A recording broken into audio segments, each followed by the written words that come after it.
In the quaint town of Tarascon, France, in the year 1956, a young boy heads to the local church for his daily tasks under the guidance of Father Noyert. As boy descends to the church's lower level, a sudden noise shatters the silence, followed by the violent crash of breaking glass. Alarmed, he hurries back to find Father Noyert. Together, they cautiously approach the altar, their footsteps echoing in the hushed space, but before their eyes, an inexplicable force propels Father Noyert into the air, engulfing him in flames. Shocked and terrified, young boy flees from the church, leaving behind the scene of horror as the sinister spirit of Wallach descends upon them. In the serene landscapes of Italy, Sister Irene finds herself entwined in a new chapter. Having left behind the haunting memories of her encounter with Wallach, within the confines of her new community, she forms a bond with Sister Debra, a spirited young nun known for her defiance against the established rules of the elders. One day, Irene overhears an elder nun recounting her own chilling experience with Wallach too.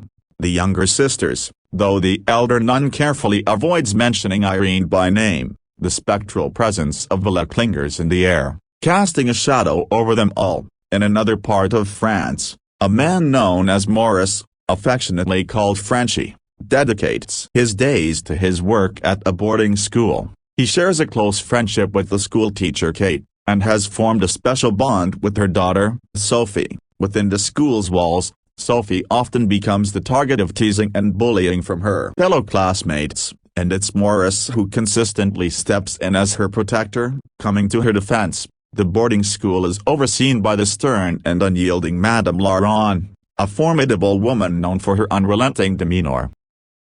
Beneath her tough exterior, Madame Laurent carries the weight of her own sorrow, mourning the loss of her son, Cedric, a tragedy that has left an indelible mark on her heart. In a nearby town, a young courier, innocent and unsuspecting, finds themselves in the clutches of an unholy presence. Alone and vulnerable, the child becomes the target of a malevolent force. Wallach, the demonic entity, materializes, its sinister form looming over the child. In a horrifying moment, Wallach seizes the child by the neck, the crack of bones echoing through the air. Meanwhile, Sister Irene is plagued by a disturbing dream. In this surreal vision she follows Maurice down a shadowy alley, only to encounter a version of him distorted by demonic possession. Desperate and tormented, he calls out to Irene for salvation. Soon after, Irene is summoned to a meeting with Cardinal Cameroy and other revered church elders. There, she learns of the gruesome deaths of Father Noyert and several other church officials, all victims of mysterious and terrifying circumstances. It becomes painfully clear to Irene that Wallach, the malevolent entity she once faced, has returned. Initially hesitant, when asked to investigate, Irene hesitates, but ultimately agrees. Fueled by a sense of duty and a thirst for answers, Irene resolves to confront the sinister force once more. Accompanying her is Sister Debra, whose own motivations for raiding Irene are fueled by a personal tragedy. She lost her mother in a devastating fire ignited by racist hatred. United by their shared pain and determination, they embark on a harrowing journey to confront the darkness that has descended upon them. Back at the school, Sophie, still haunted by the previous bullying, is approached by the once mean girls, who feign remorse and invite her to play a sinister game. They lead her to a secluded chapel within the school, its atmosphere heavy with ancient secrets. Inside, they challenge her to stare at a mosaic depicting a goat, warning her that if she looks away, the devil will come for her. In the sunlight, the mosaic's goat's eyes glow a malevolent red. As the girls cruelly lock Sophie inside, she glimpses a terrifying vision of Wallach. Thankfully, Maurice, the steadfast protector, hears Sophie's cries for help. He swiftly opens the door, reprimands the girls sternly, and comforts Sophie, leaving her in the care of Kate, the compassionate school teacher. Meanwhile, Irene and Debra arrive in Tarascon, their search for answers leading them to Jack the unwitness to Father Noyert's gruesome demise.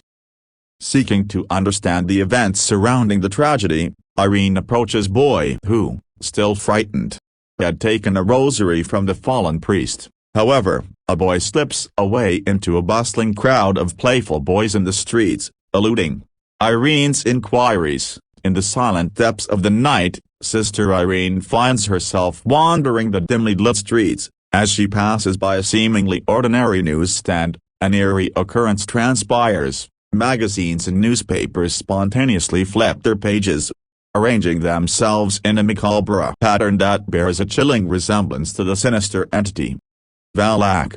A palpable sense of dread fills the air as Irene cautiously approaches the unsettling display. Suddenly, the lights overhead flicker erratically, casting eerie shadows across the pavement. In the midst of the flickering darkness, Wallach materializes, launching a relentless assault on Irene. The encounter leaves Irene battered and unconscious, a victim of Wallach's malevolence. It is Debra who discovers Irene's fallen form and swiftly gets her the medical attention she urgently needs. Once Irene regains consciousness, she finds solace in a private conversation with Debra. In this vulnerable moment, Irene opens up about her own mother, sharing the precious but limited memories she holds dear. Their exchange not only strengthens the bond between them, but also fuels Irene's determination to face the darkness that threatens not only their lives, but the very fabric of their existence. Through shared pain and resilience, the two nuns find strength in each other, forging ahead with renewed purpose, ready to confront whatever malevolent forces come their way. Within the confines of the school, Sophie's keen senses start to pick up on peculiar occurrences surrounding Morris. A growing unease settles over him as well, as both of them become acutely aware of the malevolent presence that seems to be closing in. Meanwhile, Madame Laurent, driven by concern and curiosity, ventures into the chapel alone. Word of Sophie's unsettling experience has piqued her interest, and she's determined to uncover the truth. In the dim light of the chapel, she is haunted by vivid illusions. The ghostly figure of her son, Cedric, appears before her, his voice echoing through the sacred space. Unbeknownst to her, it's not Cedric, but the deceitful lure of Wallach, manipulating her vulnerable state. Tragically, Madame Laurent falls victim to the sinister trap set by Wallach. The demonic entity seizes the opportunity, ensnaring her in a deadly grip, and in a chilling moment, her life is extinguished. The echoes of her demise reverberate through the empty chapel, a stark reminder of the evil that lurks within the shadows, growing stronger with each passing moment. In a relentless pursuit of understanding, the nuns journey to the historic city of Avignon, where they explore the Grand Palais des Papes. Here, they engage in a conversation with a knowledgeable librarian, delving into the dark lore surrounding Wallach. The librarian reveals a chilling truth. Wallach is in pursuit of a sacred artifact known as the Eyes, once belonging to Saint Lucy, the courageous martyr who miraculously survived being set ablaze.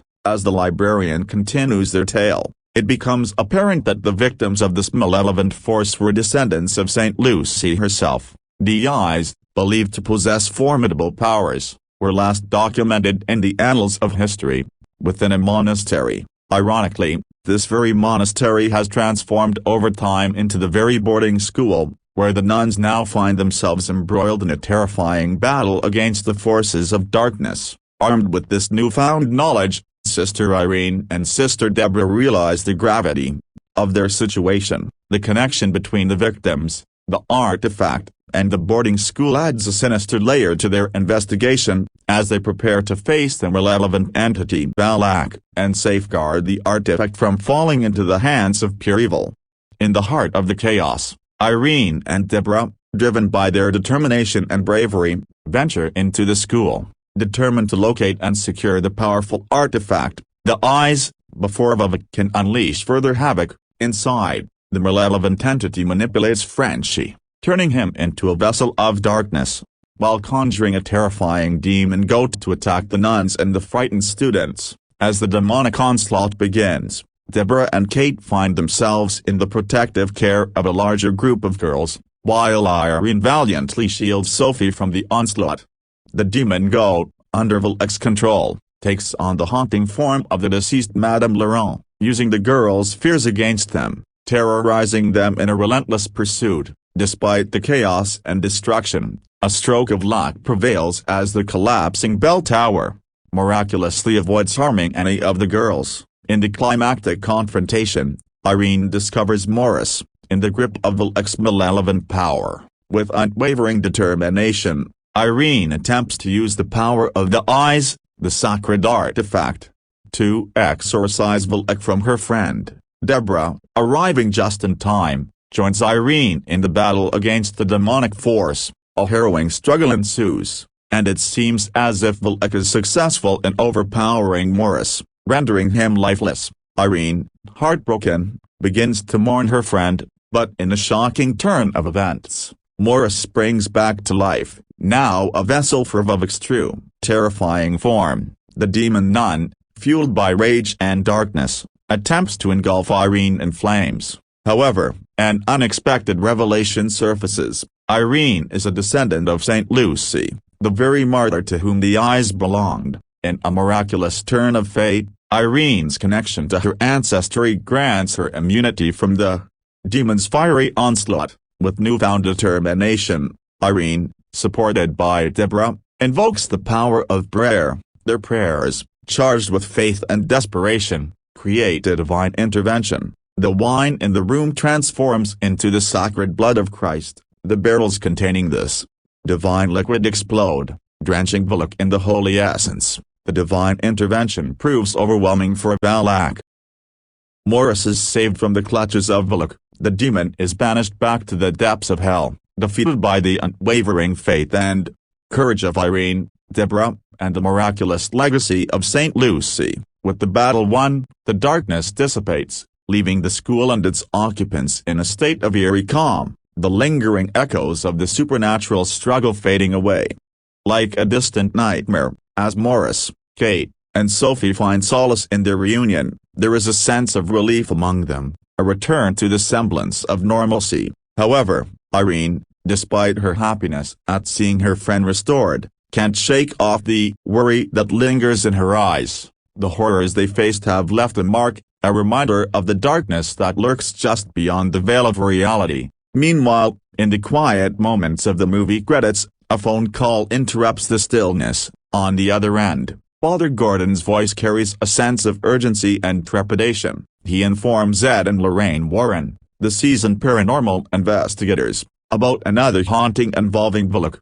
The call serves as a chilling reminder that the battle against the supernatural is far from over, hinting at new challenges and horrors on the horizon. The Warrens, undeterred by the daunting task ahead, prepared to face the darkness once more, their unwavering determination ready to confront whatever malevolent forces may arise in the future. I hope you enjoyed it. Make sure to like and subscribe, and turn on the notification bell for daily updates of movie recaps like this. What would you like the next movie to be? Comment me. Thanks for watching.